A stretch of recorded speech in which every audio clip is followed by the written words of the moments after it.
Mike Pompeo's first trip as Secretary of State included stops in Israel, Jordan, and Saudi Arabia. Discussions about Iran topped his agenda. So what steps should be taken to overthrow the Islamic theocracy and restore democracy to the Iranian people? Well, joining us is Misag Parsa. He's a sociology professor at Dartmouth College and author of the book Democracy in Iran, Why It Failed and How It Might Succeed. Okay, Dr. Parsa, first, some of us remember the Shah, but has Iran ever really had a democracy? And if so, why did it fail? Democracy became possible as a result of 1941 invasion of Iran by the United States, Great Britain, and the Soviet Union.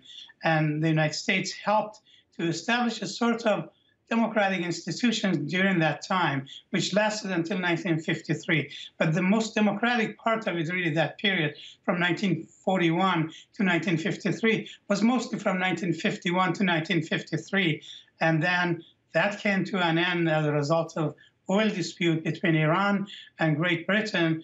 The United States ended up intervening and overthrowing Dr. Mossadegh and putting an end to democratic institutions. And we saw the Green Revolution crushed in 2009.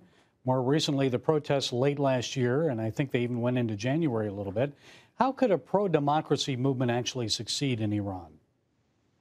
I argue in the book that it would be very difficult for Iranians to achieve democracy without another fundamental change, which I call it a revolution for lack of another term. So the regime that's in power in Iran actually is more repressive than the regime that it replaced. That was during the Shah's regime.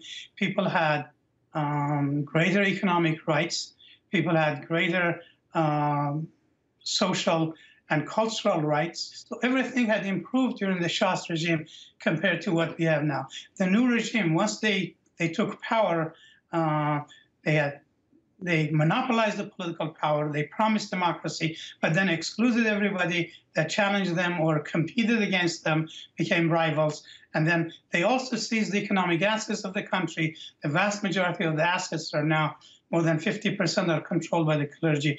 Another about 25% to 40% controlled by the Revolutionary Guard. A part of the economy is controlled by the state. The private sector basically has disappeared. Of course, many of these things Iranians, both men and women, have been resisting against what the Islamic Republic did and imposed all those restrictions upon the population. But how can we eventually see democracy return to Iran? They need to go on strikes. So the working class and the merchant class should shut down the economy, should shut down the factories, businesses, all of those things. And that would paralyze the economy, and that would render the regime completely vulnerable to overthrow. Becomes much easier. So once the regime is isolated, they would have to repress the people. Once the regime confronts all these strikes and protests, they would have to bring their repressive forces.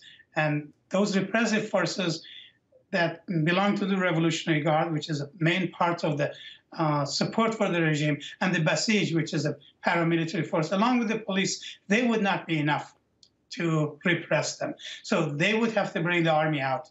Once they bring the army out, more than 90% of the army are conscript, and they would most unlikely shoot the people. And that will bring an end to the regime that has been repressing its own people for almost 4 decades now. Now, in this desperation to maintain power, what would the likelihood be that, like Assad in Syria, how likely would this regime be to use chemical weapons against its own people?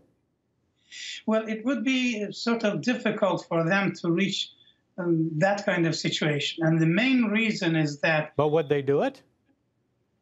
Is it beyond them, or would they actually do something like that? It's for right now, nobody is really talking about. We are not even sure to what extent they're equipped, and they are already prepared to do it. We don't have any sign that the regime is ready to bring out chemical weapons and use it against its own people. But they do their regular repression, shooting people, arresting them, putting them in jail, torture, and killing them while they're in jail. Over 20 people were killed during the recent protest in the street. What do you think the United States should do? What should our policy be towards Iran?